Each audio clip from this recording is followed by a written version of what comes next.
ભીલડીમાં માનનીય રાજ્યપાલ શ્રી પધાર્યા. ત્રિવેણી સંગમ કાર્યક્રમ યોજાયો.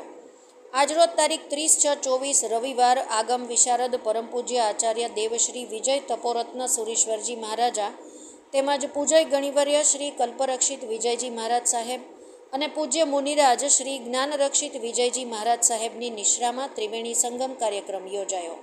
માનનીય રાજ્યપાલશ્રીએ 59 બાળકોને ગોલ્ડ મેડલ પહેરાવ્યા. માનનીય રાજ્યપાલ શ્રી આનંદ પરિવારના કાર્યને બિરદાવ્યું અને દરેક પ્રકારનો સહયોગ આપવાની ખાતરી આપી. રાઠોડ મનુભા.